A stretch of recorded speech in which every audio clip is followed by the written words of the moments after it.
ہر لحظہ ہے مومن کی نئی شان نئی آن، گفتار میں کردار میں اللہ کی برہان، قہاریو غفاریو قدوسیو جبروت، یہ چار عناصر ہوں تو بنتا ہے مسلمان۔ ہمسایہ جبریل امی بندہ خاکی، ہے اس کا نشیمن نہ بخارا نہ بدخشان، یہ راز کسی کو نہیں معلوم کہ مومن قاری نظر آتا ہے حقیقت میں ہے قرآن۔ خطاب خاص کے لیے التماس گزار ہوں استاذ الاساتذہ فضیلت الشیخ حضرت مولانا حافظ محمد شریف حفظہ اللہ تعالی، مدیر مرکز التربیت الاسلامیہ فیصل آباد، مائک پر تشریف لاتے ہیں اور اپنے خیالات کا اظہار فرماتے ہیں فضیلت الشیخ حضرت مولانا حافظ محمد شریف حفظہ اللہ تعالی۔ ان الحمد للہ نحمده ونستعینه ونستغفره ونعوذ باللہ من شرور انفسنا ومن سیئات اعمالنا، من يهده الله فلا مضل له ومن يضلل فلا هادي له، واشهد ان لا اله الا الله وحده لا شريك له، واشهد ان محمدا عبده ورسوله صلی اللہ تعالی علیہ وآلہ وسلم۔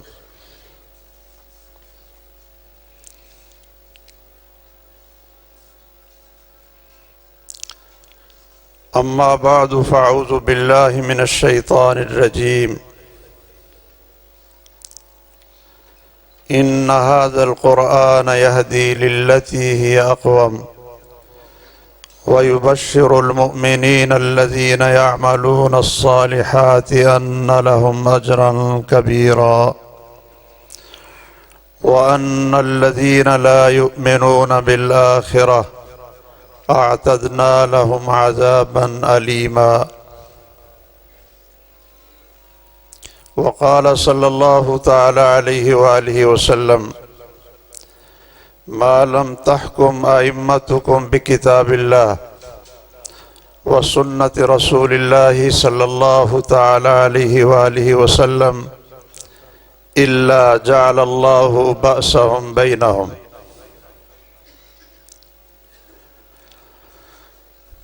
قابل صد احترام علماء و مشائخ اور بہت ہی محترم و مکرم قرائے کرام اور بہت ہی پیارے اور عزیز طلباء،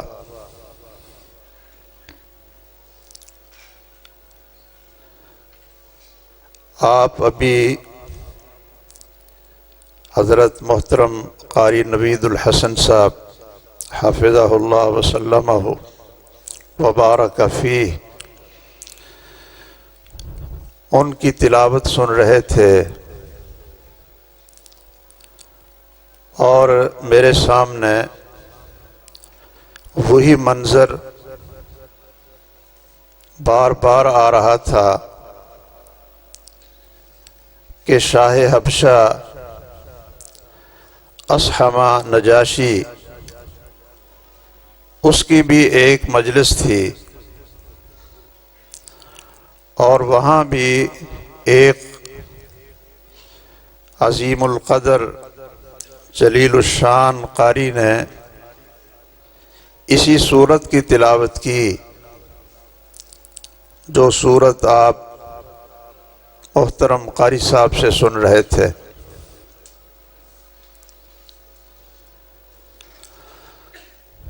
وہ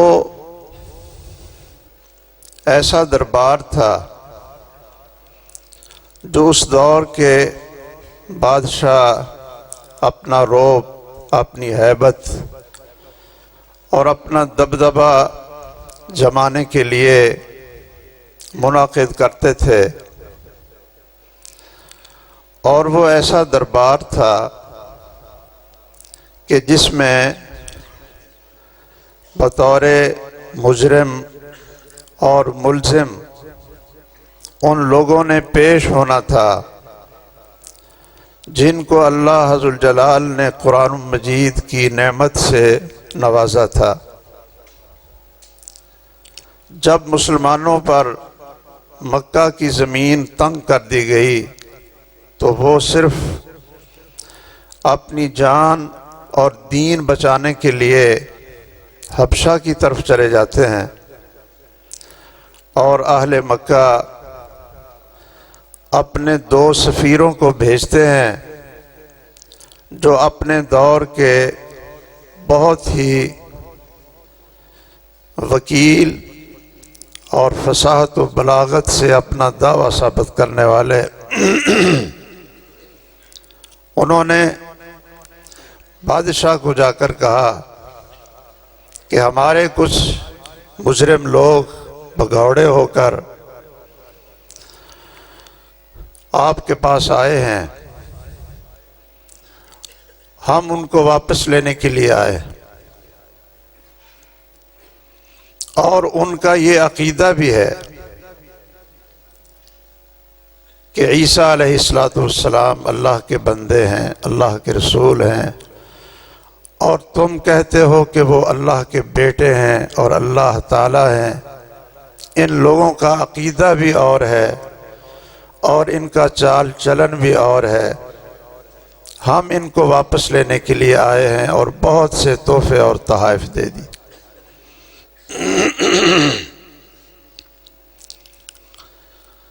شاہ حبشہ نے اپنا دربار وہ سجایا اور اس میں مسلمانوں سے جواب لینے کے لیے اور پوچھنے کے لیے کہ کیا تمہارا یہی عقیدہ ہے اور تم مجرم ہو، بھگوڑے ہو، اور وہاں ظلم اور زیادتی کر کے یہاں پناہ لینے کے لیے آئے ہو، اپنا مقدمہ پیش کیجئے۔ سب کی نظریں سیدنا جعفر طیار رضی اللہ تعالی عنہ پر تھیں، اور وہ قرآن مجید کے بہترین قاری تھے، مقری تھے، اور قرآن مجید کو اس خوبصورت انداز میں پڑھتے تھے۔ اللہ ذوالجلال نے ان کو آواز اور لہجے کا وہ حسن عطا کیا تھا کہ لوگ سن کر دنگ رہ جاتے تھے اور لطف اور مزہ محسوس کرتے تھے۔ جب جعفر طیار رضی اللہ تعالیٰ عنہ نے اس مجلس میں سورۃ مریم کی ان آیات کی تلاوت کی جن کی آپ نے محترم قاری صاحب سے سنی، تو کیا منظر تھا کہ وہاں سامعین وہ بھی رو رہے تھے اور پادری بھی رو رہے تھے اور شاہ حبشہ بھی رو رہا تھا۔ اور جب وہ اس آیت پر پہنچے جہاں محترم قاری صاحب نے اختتام کیا ہے، ذَلِكَ عِيسَى ابْنُ مَرْيَمَ قَوْلَ الْحَقِّ الَّذِي فِيهِ تَمْتَرُونَ،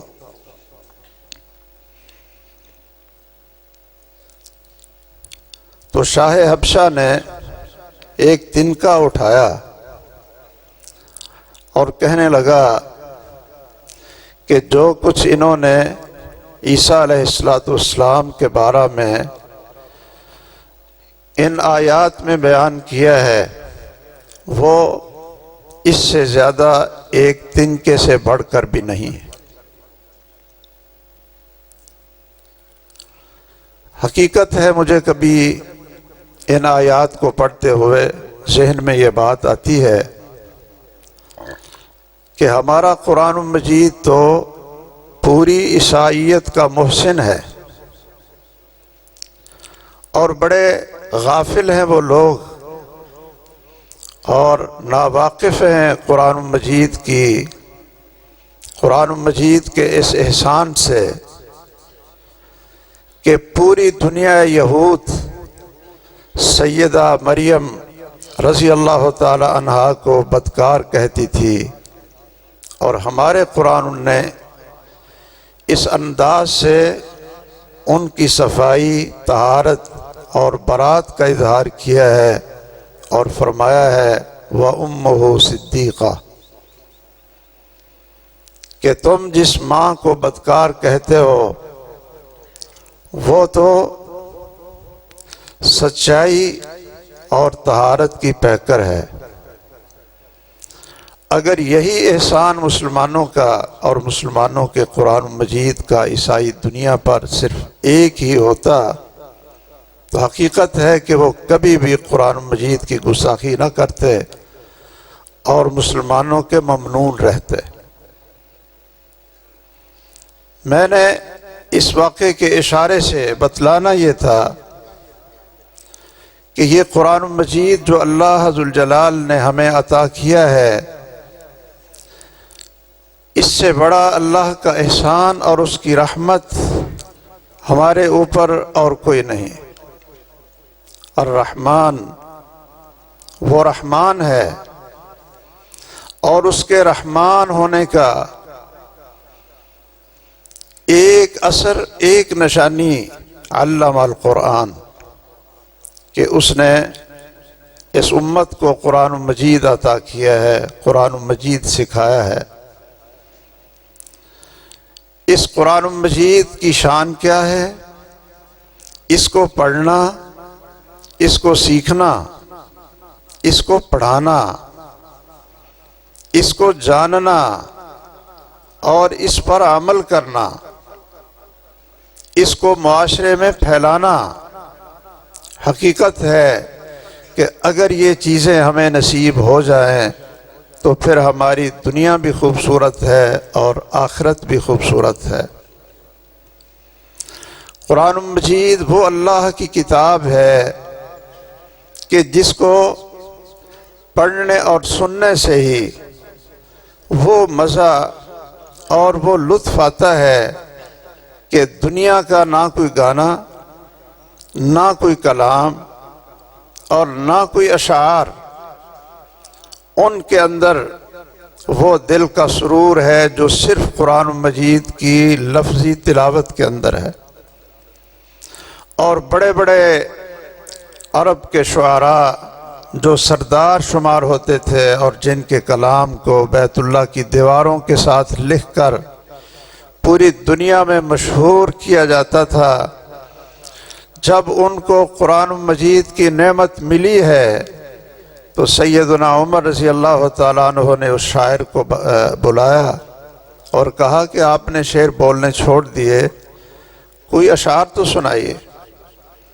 تو کیا فرمایا تھا طرفہ نے کہ جب سے اللہ نے مجھے قرآن مجید کی نعمت عطا کی ہے تو میں نے اس وقت سے اشعار بولنا چھوڑ دیے۔ یہ کتاب مسلمانوں کو اللہ تعالیٰ نے ایسے احسان اور رحمت اور ایسی بابرکت نعمت عطا کی ہے، ہم اگر ساری زندگی بھی اللہ کا شکر ادا کرتے رہیں اس کا حق ادا نہیں ہو سکتا۔ ساری زندگی سجدے پڑے رہیں اس عظیم کتاب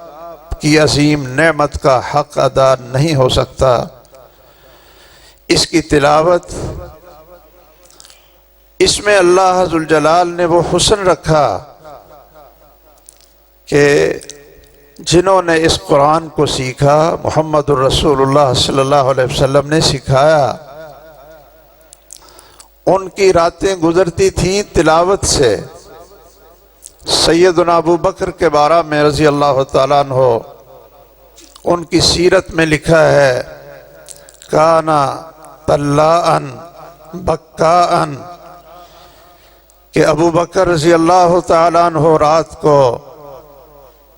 بہت قرآن کی تلاوت کرتے اور ساتھ ساتھ روتے بھی تھے۔ کفار مکہ نے ان کو روکا کہ ہمارے نوجوان اور ہماری خواتین آپ کی تلاوت سن کر اسلام کی طرف مائل ہوتی ہیں تو آپ قرآن کو اونچا نہ پڑھا کرو۔ رسول اللہ صلی اللہ علیہ وسلم خود لوگوں کو قرآن سناتے تھے، وہ کیسا منظر ہوگا کہ جب محمد کریم صلی اللہ علیہ وسلم قرآن پڑھیں اور لوگ سنیں گے، اور آپ لوگوں سے قرآن سنتے بھی تھے۔ عبداللہ ابن مسعود رضی اللہ تعالیٰ عنہ سے آپ نے قرآن سننے کا مطالبہ کیا۔ اللہ ذوالجلال نے اس امت کو وہ قاری عطا کیے کہ جن کو قرآن سنانے کا حکم محمد الرسول اللہ صلی اللہ علیہ وسلم کو دیا۔ سیدنا ابی بن کعب رضی اللہ تعالیٰ عنہ، ان سے رسول اللہ صلی اللہ علیہ وسلم فرماتے ہیں کہ ابی، میں قرآن پڑھتا ہوں اور آپ مجھ سے قرآن سنیں۔ سیدنا ابی بن کعب رضی اللہ تعالیٰ عنہ فرمانے لگے کہ آپ کے اوپر تو اللہ نے قرآن نازل کیا ہے، تو مجھے آپ نے کیا سنانا ہے؟ آپ نے فرمایا کہ مجھے اللہ نے حکم دیا ہے کہ میں ابی بن کعب کو قرآن سناؤں۔ ابی بن کعب کہنے لگے، اللہ سمانی، کیا اللہ ذوالجلال نے میرا نام لے کر کہا ہے کہ ابی کو قرآن سناؤ؟ رسول اللہ صلی اللہ علیہ وسلم نے فرمایا کہ ہاں، اللہ نے آپ کا نام لے کر کہا ہے۔ تو ابی بن کعب رضی اللہ تعالیٰ عنہ رونے لگے اور فرمانے لگے، میں کیا ہوں اور اللہ ذوالجلال عرش پر میرا نام لیتے ہیں، ابی بن کعب کا نام لے کر کہتے ہیں کہ ان کو قرآن سناؤ۔ قرآن مجید کے اندر وہ حلاوت ہے، وہ مٹھاس ہے، اس دنیا میں کسی کلام اور کسی کتاب کے اندر نہیں۔ آپ لوگوں نے مسلمانوں کی اذان اس پر غور کیا ہو اور قرآن مجید کی تلاوت پر غور کیا ہو، پوری دنیا اور بڑے بڑے لوگ جب غور سے سن رہے ہوتے ہیں تو ان کے دل پگھل جاتے ہیں۔ کیا ہمیں اللہ ذوالجلال کی اس نعمت پر اس کا شکر ادا نہیں کرنا چاہیے؟ آئیے قرآن مجید کو سیکھنے والے اور سکھانے والے، ان کا مرتبہ تو آپ حضرات بہت سے محافل اور مجالس میں سنتے رہتے ہیں۔ میں اس بات کی طرف بھی آپ اپنے عزیز طلبہ کو اور قرائے کرام کو توجہ دلانا چاہتا ہوں کہ کاش کہ ہمارے دل میں یہ یقین پیدا ہو جائے، یقین پیدا ہو جائے، صرف زبان سے بات نہ نکلے، یقین پیدا ہو جائے کہ یہ قرآن اللہ کا کلام ہے اور اس کے الفاظ، اس کی آواز وہ اللہ ذوالجلال کے الفاظ اور اللہ ذوالجلال کے حروف اور اللہ کی آواز، اور یہ پوری امت میں صرف اہل سنت، اہل الحدیث کا عقیدہ اور ان کا امتیاز ہے کیا کہ قرآن مجید اللہ کا کلام ہے بِلَفْظِهِ وَبِحُرُوفِهِ وَبِمَعْنَاهُ۔ ہمارے علاوہ اور بہت سارے اسلامی جو فرقے ہیں ان میں کسی کا یہ موقف نہیں ہے کہ یہ اللہ کا کلام اللہ کے حروف اور الفاظ کے ساتھ ہے۔ سب کہتے ہیں کہ یہ الفاظ اللہ کے نہیں ہیں، اور یہ حروف الف لام میم الحمدللہ رب العالمین، یہ حروف اور یہ الفاظ اللہ ذوالجلال کی کلام کے نہیں ہیں۔ اللہ تعالیٰ تو بولتے ہی نہیں ہیں، وہ تو بول سکتے ہی نہیں ہیں۔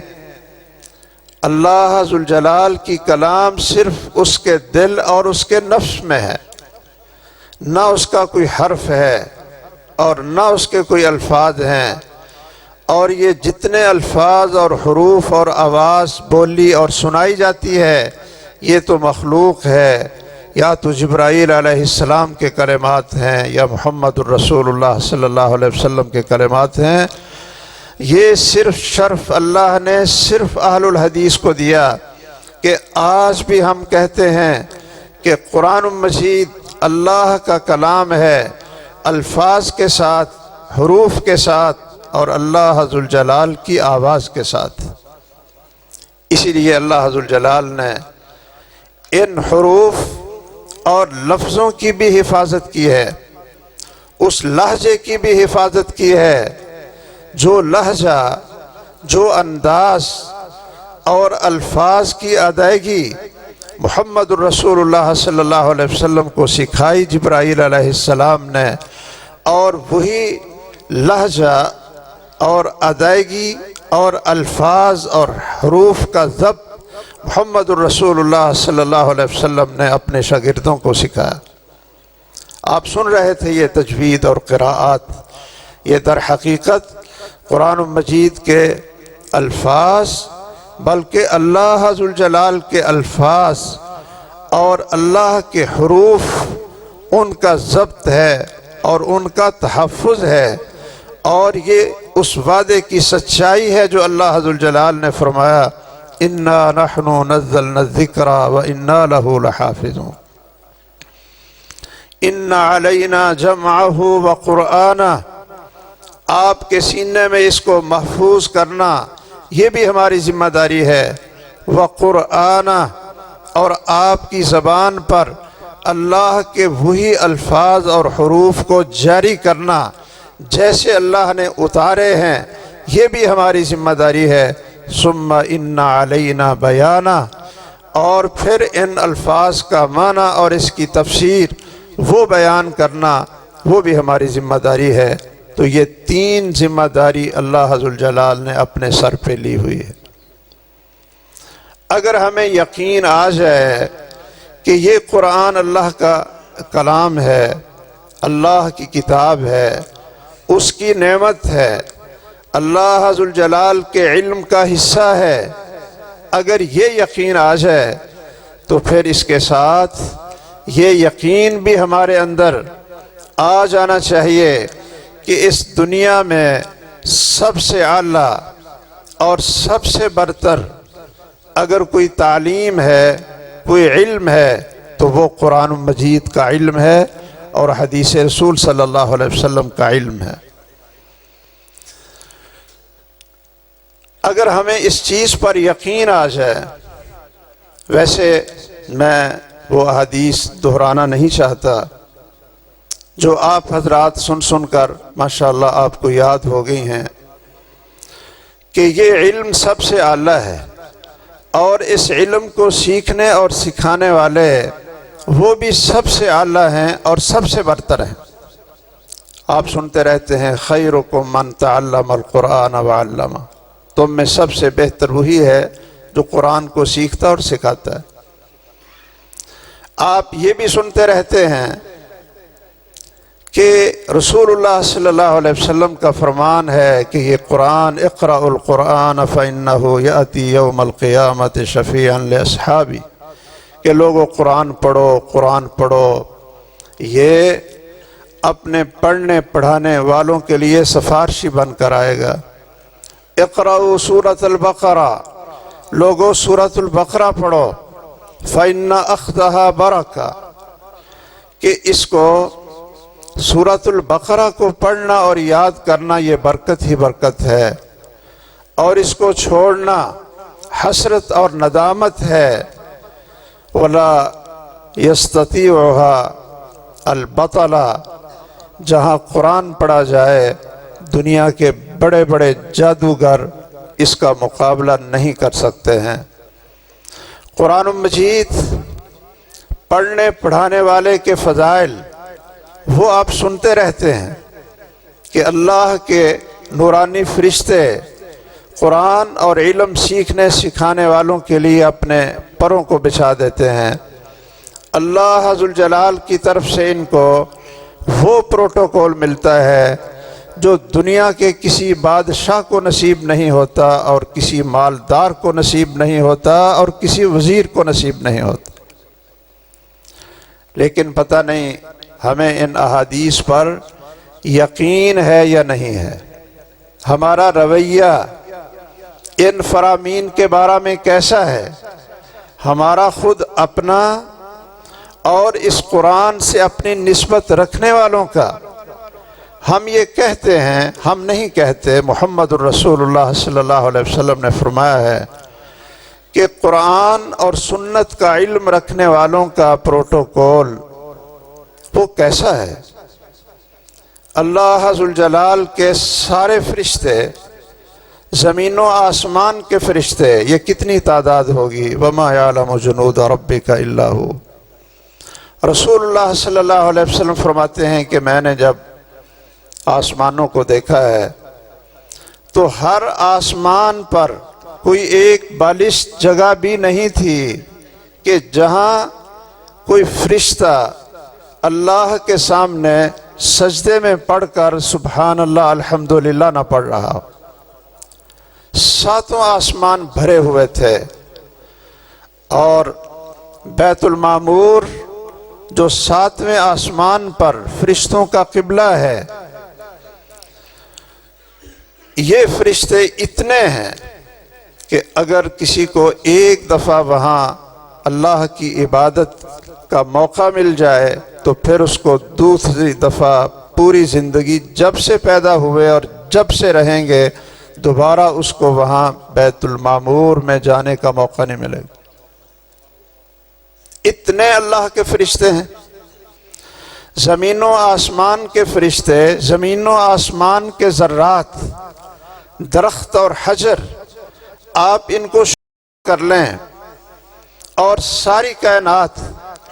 آپ ان سب کو شمار کریں تو قرآن پڑھنے والے اور پڑھانے والوں کا پروٹوکول یہ ہے کہ یہ ان کے لیے بخشش کی دعائیں بھی کرتے ہیں، اور پھر اللہ ذوالجلال عرش پر سب سے مقربین فرشتوں کے ہاں ان علماء کا، قرآن اور سنت کے قراء اور علماء کا نام لے کر اللہ ذوالجلال اپنے فرشتوں کے ہاں ان کے درجات کو بڑھاتے رہتے ہیں۔ یہ پروٹوکول کسی کو نہیں مل سکتا، یہ صرف اللہ ذوالجلال نے آپ حضرات کے لیے رکھا ہے۔ یہ احادیث ہم سنتے ہیں، میں نے کوئی نئی بات کوئی نہیں سنائی، لیکن میں دو باتیں آخر میں عرض کرنا چاہتا ہوں کہ اگر ہمارے اندر واقعتاً یہ یقین ہے کہ قرآن مجید کو پڑھنے پڑھانے والے، ان کا مقام اور مرتبہ یہی ہے جو اللہ نے بیان کیا ہے اور محمد الرسول اللہ صلی اللہ علیہ وسلم نے بیان کیا ہے، اگر ان احادیث اور آیات پر ہمیں یقین ہے تو پھر کیا وجہ ہے کہ ہم یہ علم سیکھنے سکھانے والے خود بھی، اور ہم اپنے گھروں میں بھی، اپنے اداروں میں بھی شاید اس احساس کو اپنے دل سے نہیں نکال رہے ہیں کہ یہ علم کوئی مقام رکھتا ہے اور اس سے کوئی اعلیٰ علم بھی دنیا کے اندر ہے، شاید اور ڈگریاں ایسی ہوں اور علم ایسا ہو جو اس سے اعلیٰ ہو۔ آج میں آپ حضرات کو یہ الفاظ بطور سبق یاد دلانا چاہتا ہوں کہ اس کائنات میں سب سے اعلیٰ ڈگری اور سب سے اعلیٰ تعلیم اور سب سے اعلیٰ علم اگر کوئی ہے تو وہ قرآن مجید کا علم ہے اور محمد الرسول اللہ صلی اللہ علیہ وسلم کی سنت اور حدیث کا علم ہے۔ مجھے بہت خوشی ہوئی جب مجھے پتہ چلا کہ ہمارے محترم قاری نوید الحسن صاحب کے بیٹے نے جب انٹرویو دیا اور ہمارے ایک مرکز تربیہ کے طالب علم نے پچھلے دنوں میں جب ایک محکمے میں انٹرویو ہوئے تو اس کمیٹی نے یہ پوچھا کہ آپ کے پاس کون سی ڈگری ہے جو سب سے اعلیٰ ہے، جو سب سے اعلیٰ ہے؟ اور اگر ہمارے سامنے ڈگریوں کا ڈھیر لگا ہو، اس میں میٹرک بھی ہو، اس میں ایف اے ہو، اس میں بی اے ہو، ایم اے ہو، ایم فل ہو، پی ایچ ڈی ہو، اور نیچے کہیں چھپا کر ہم اپنے آپ کو چھپانے کے لیے قرآن مجید کے حفظ کی ڈگری بھی کہیں چھپائی ہوئی ہے، سند چھپائی ہوئی ہے، یا جامعہ سلفیہ کی سند کو نیچے کہیں رکھا ہوا ہے کہ پتہ نہ چل جائے، اور کوئی ہم سے پوچھے کہ یہ اتنے ڈگریوں کا ڈھیر ہے، یہ بتاؤ کہ سب سے اعلیٰ ڈگری ان میں کون سی آپ کے پاس؟ تو حقیقت ہے کہ شاید میرے جیسے بھی کمزور ذہن کے لوگ کہیں گے جی یہ پی ایچ ڈی والی ڈگری اور ایم فل یہ سب سے اعلیٰ ڈگری، لیکن ہمارے دل سے دعائیں نکلتی ہیں ان دونوں بچوں کے لیے، اللہ ان کی زندگیوں کو مبارک بنائے۔ انہوں نے پوری کمیٹی کے سامنے اور اس کمیٹی کے سربراہ کے سامنے یہ کہہ کر ان کی دنیا بدل دی اور ان کو بتا دیا کہ قرآن اور سنت کے حامل اور قرآن کے حافظ اور قاری ان کی عزت نفس وہ کتنی اونچی ہوتی ہے، اور وہ اس علم کو چھوٹا نہیں سمجھتے ہیں، ایک باعث فخر سمجھتے ہیں اور باعث عزت سمجھتے ہیں۔ یہ کہہ کر کہ جب پوچھا کہ آپ کے پاس سب سے اعلیٰ ڈگری کون سی ہے، تو ان دونوں بچوں نے کہا کہ ہمارے پاس قرآن مجید کے حفظ کی سب سے اعلیٰ ڈگری ہے۔ اور ویسے آپ بھی سوچیں، کیا اس سے کوئی اونچی ڈگری ہو سکتی؟ اس مجلس کے سربراہ نے کہا، خاموش، سوچنے لگ گئے کہ ان بچوں نے میرے دماغ کو ہلا کر رکھ دیا کہ ہمارے پاس سب سے بڑی ڈگری وہ قرآن مجید کا حفظ ہے اور ہمیں یاد ہے۔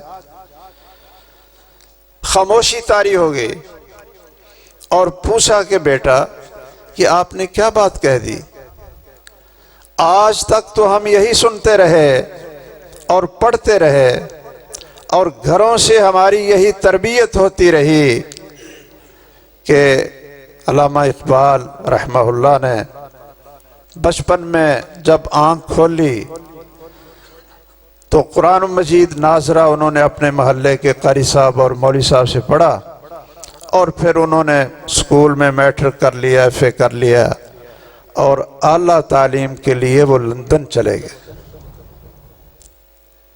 ہم پڑھتے تو یہی رہے تھے، اور آپ نے ہمیں کیا بتا دیا، ہمارے ذہنوں کو کس طرح کھول دیا کہ وہ اعلیٰ تعلیم کے لیے لندن نہیں گئے تھے، اعلیٰ تعلیم تو انہوں نے اپنے محلے کے قاری اور مولوی صاحب سے قرآن مجید کی سیکھ لی تھی، اور قرآن مجید کا ترجمہ بھی سیکھا تھا، اور انہوں نے عربی بھی سیکھی تھی۔ اعلیٰ تعلیم تو یہ تھی، ورنہ اگر اعلیٰ تعلیم یہ نہیں ہے، اور اعلیٰ تعلیم ہمیں امریکہ سے ملتی ہے اور یورپ سے ملتی ہے، برطانیہ کی یونیورسٹیوں سے ملتی ہے، تو یاد رکھیے پھر ہمارے اندر پہلے اپنا یقین اور ایمان پیدا کرنے کی ضرورت ہے کہ ہم قرآن کو نہ سمجھے ہیں اور نہ اس اللہ ذوالجلال کی عظیم نعمت کی ہم نے قدر کی ہے۔ اس لیے یہ سب سے بڑا علم ہے جو اللہ سب سے بڑے انسان اپنے پیغمبر کو دیتا ہے، اور قرآن مجید وہ سب سے بڑا علم ہے جو اللہ ذوالجلال نے اپنے سب سے عظیم پیغمبر محمد الرسول اللہ صلی اللہ علیہ وسلم کو دیا، اور وہ سب سے اعلیٰ اور عظیم ہو گئے۔ اور پھر یہی علم آگے صحابہ کرام کے اندر منتقل ہوا، اور وہ یہی علم سیکھ کر اس کائنات میں نبیوں کے بعد سب سے اعلیٰ اور سب سے افضل بن گئے، اور انہوں نے دنیا کے اندر بھی خلافت اور حکومت اور اقتدار پہ آ کر اس قرآن مجید کی روشنی میں اس طرح لوگوں کو فلاح و بہبود کا نظام دیا کہ آج تک چشم فلک نے وہ نظام نہیں دیکھا جو سیدنا عمر بن خطاب رضی اللہ تعالیٰ عنہ نے دیا تھا۔ یاد رکھیے،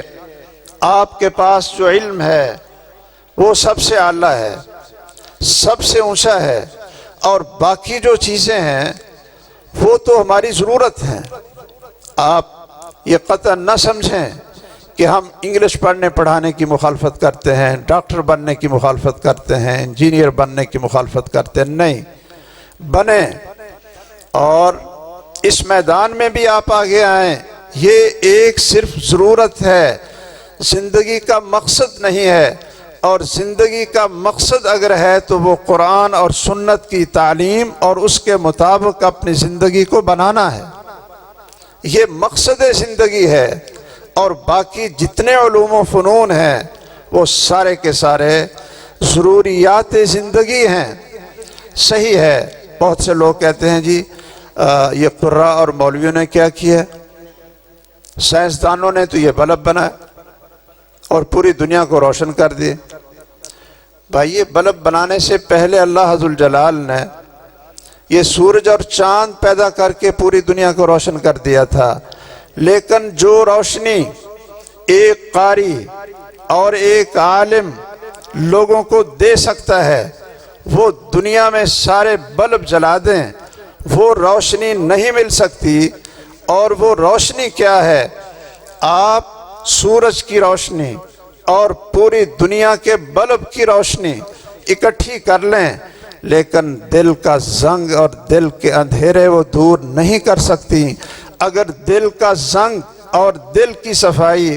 اور دل کے اندھیروں کو دور کرنے والی کوئی روشنی ہے تو وہ صرف اور صرف قرآن مجید ہے، اور کوئی دنیا میں اس طرح کی کتاب نہیں ہے۔ ہمیں تو اللہ عز الجلال نے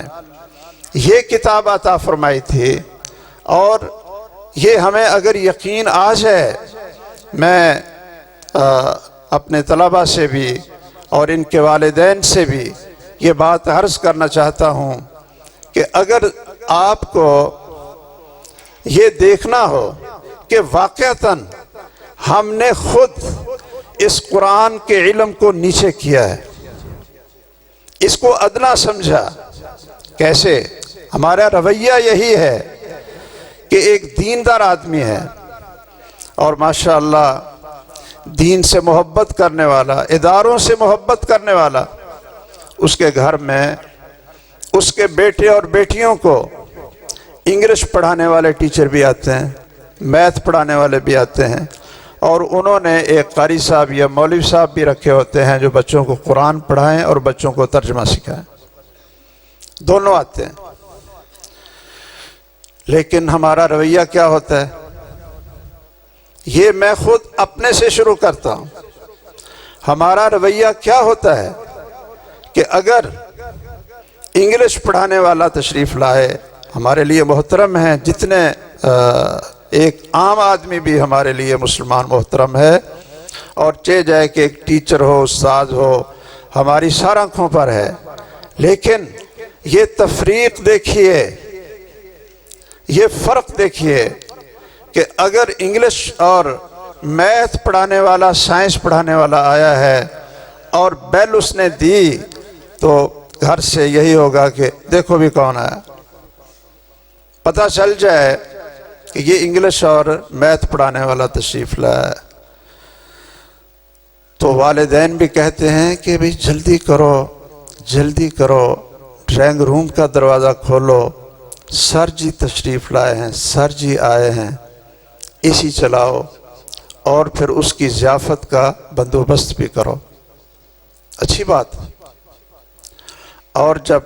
قاری صاحب بیل دیں جو قرآن پڑھانے کے لیے آئے، جو ترجمہ پڑھانے کے لیے آئے ہیں، تو یہی امی اور یہی باپ وہ کیا کہیں گے؟ کون ہے؟ قاری ہے، اچھا ان آخو بچے اج فارغ نہیں ہے گے، اج بچے کھیلن واسطے گئے ہیں، اور اگر بٹھانا بھی ہے تو ٹھیک ہے گراج میں بٹھاؤ، وہاں سبق لے کر ان کو فارغ کرو۔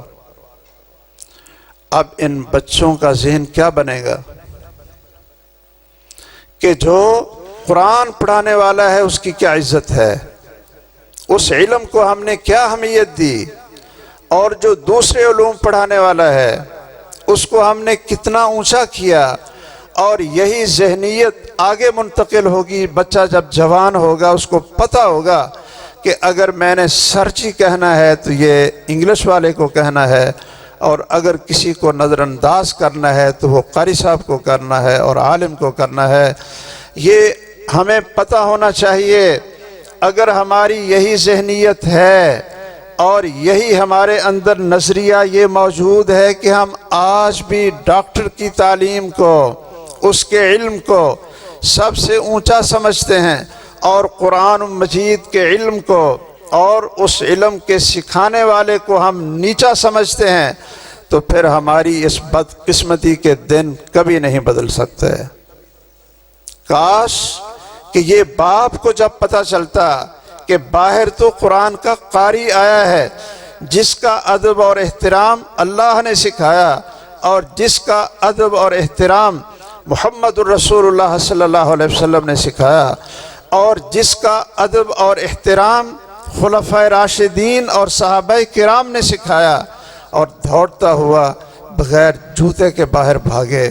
اور احترام کے ساتھ ان کو خود اندر لا کر بٹھائے۔ بچے دیکھ رہے ہوں کہ ہمارا باپ ایک قاری اور ایک حافظ کا کیا احترام کر رہا ہے، اور وہی احترام ان کے ذہنوں میں بیٹھ جائے۔ آج یہ ہمارے نوجوان الحاد کا شکار کس لیے ہیں؟ اس لیے کہ وہ علماء اور قراء سے دور اور متنفر ہیں، اور جو دنیاوی علوم پڑھے ہوئے ہوں، انگلش اچھی بولنی جانتا ہو، سمجھتے ہیں کہ یہ تو پڑھا لکھا ہے، اور جو صرف قرآن سناتا ہے اس کو تو آتا جاتا کچھ نہیں۔ جب تک اس رویے کو ہم نہیں بدلیں گے، اور پھر دوسرا رویہ کیا ہوتا ہے؟ ہم خود اپنے اداروں میں،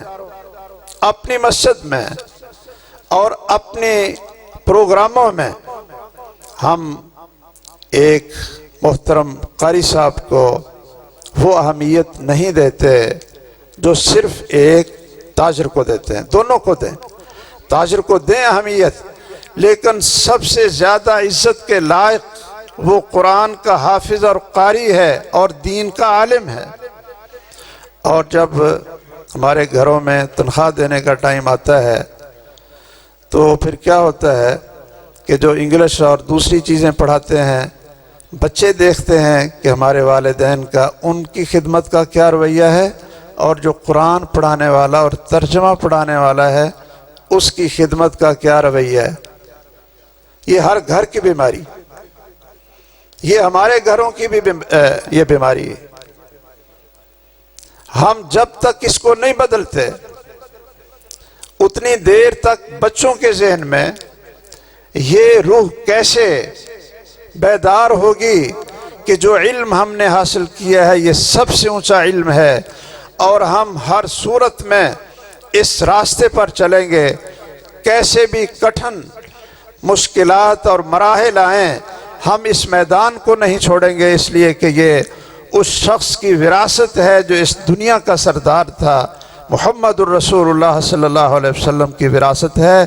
ہم ہر قسم کی قربانی دے کر بھی اس راستے پر قائم اور دائم رہیں گے۔ یہ جب تک ہم اپنا عقیدہ نہیں بناتے اور اپنا ذہن نہیں بناتے، ہم لوگوں کا ذہن کیسے بدل سکتے ہیں؟ اور دوسری میری گزارش صرف چند الفاظ میں یہ ہے کہ یہ قرآن کی نعمت، یہ قرآن کا عطیہ اللہ کی طرف سے، یہ ہمارے پاس وہ نسخہ ہے کہ پوری دنیا کی مصیبتوں اور پریشانیوں اور قتل و غارت، غربت اور افلاس کا علاج وہ صرف اور صرف مسلمانوں کے پاس ہے۔ یا قراء اور علماء کے پاس ہے اور کسی کے پاس نہیں ہے۔ آج پورا پاکستان پریشان ہے، اور جو کچھ تھوڑے سے سمجھدار لوگ ہیں وہ کہتے ہیں جی پاکستان کا کیا بنے گا، پاکستان کا کیا بنے گا،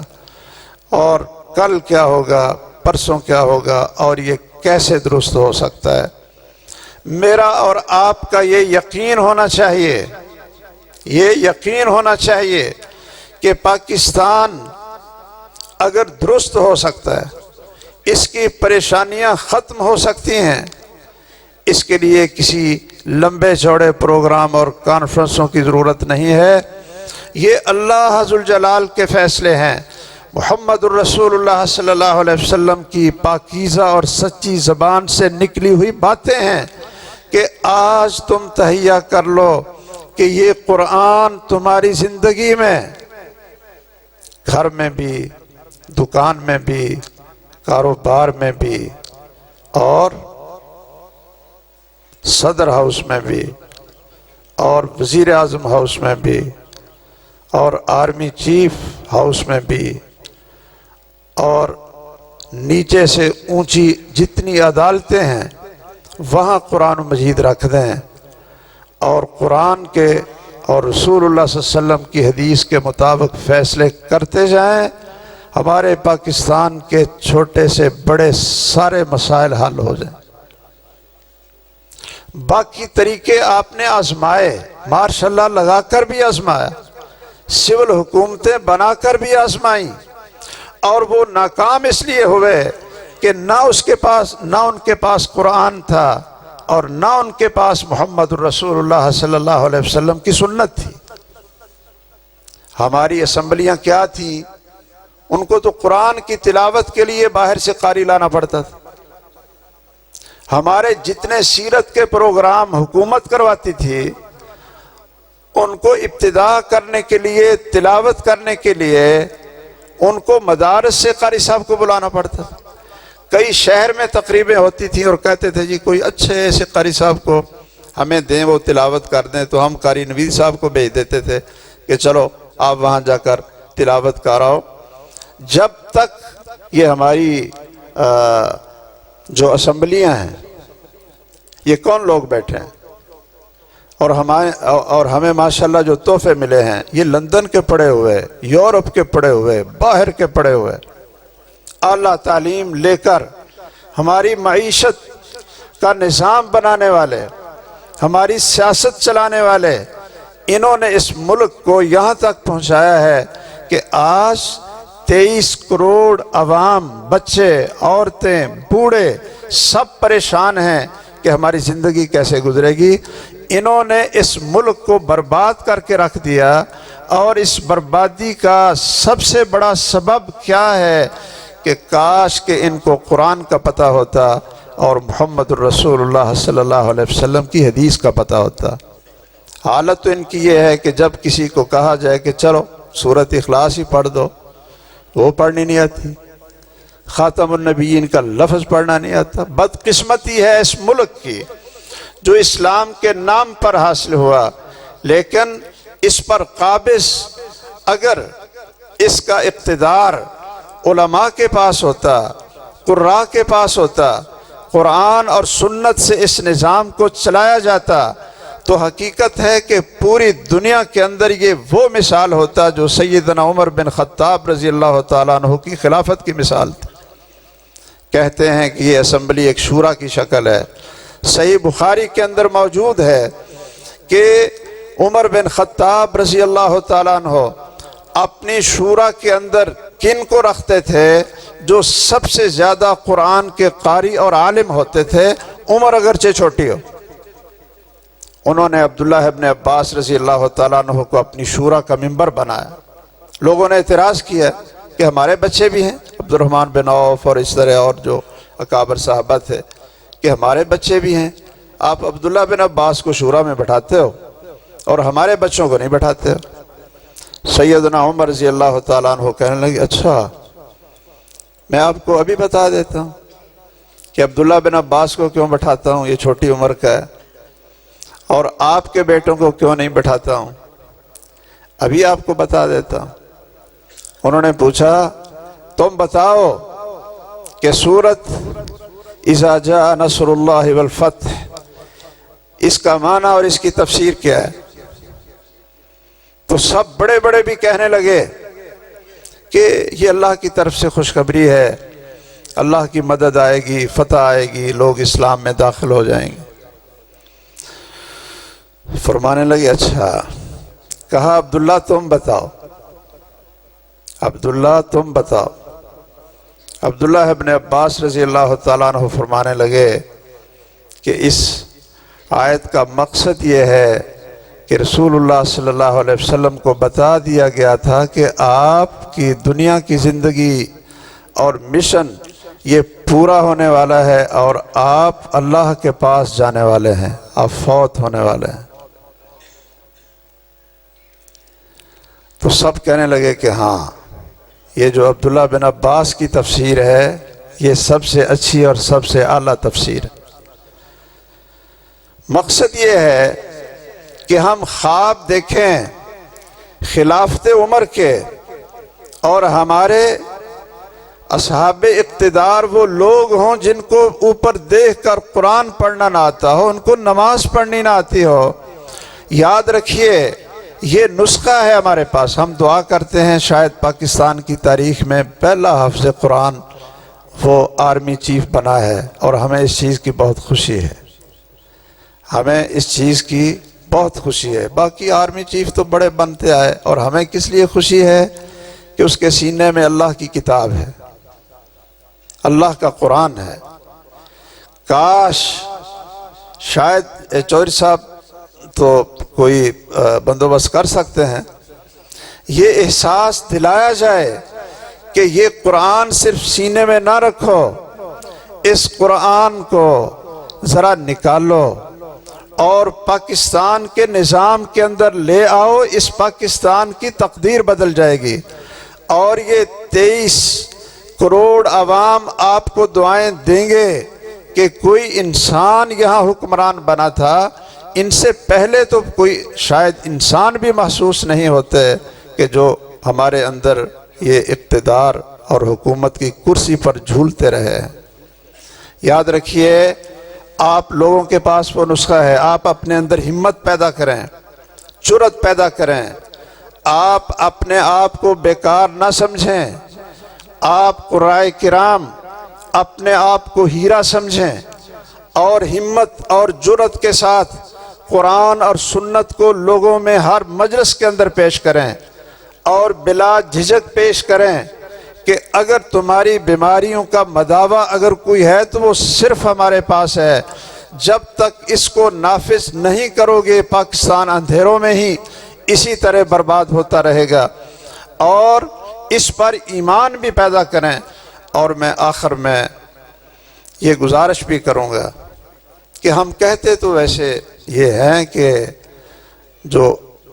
یہ اعلیٰ تعلیم اور علم ہے یہ قرآن و سنت ہے، اور قرآن و سنت کو پڑھنے پڑھانے والے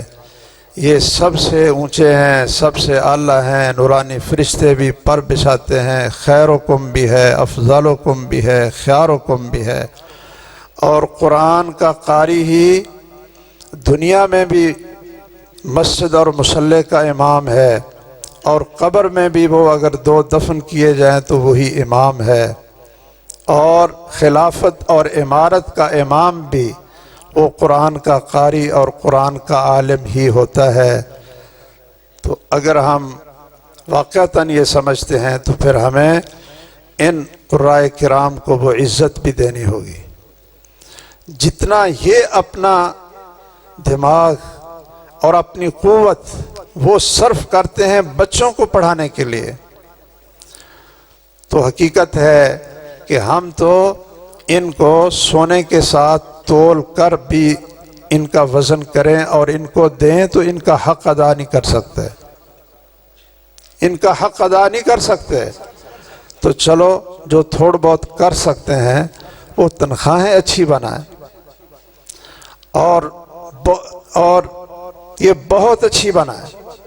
تاکہ وہ بے فکر ہو کر بچوں کو تعلیم دیں۔ دیکھیے امام ابو مصعب المقری رحمہ اللہ جیسا کہ امام ذہبی نے سیرہ میں لکھا ہے،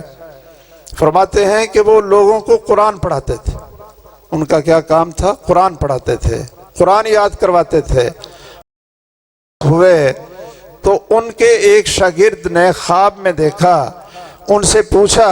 کہ اللہ عز الجلال نے آپ کے ساتھ کیا معاملہ کیا؟ تو وہ فرمانے لگے، غفر اللہ لی بتعلیمی الصبیان فاتحۃ الکتاب، اللہ عز الجلال نے مجھے معاف کر دیا ہے اس لیے کہ میں نے بچوں کو سورۃ فاتحہ یاد کروا دی تھی۔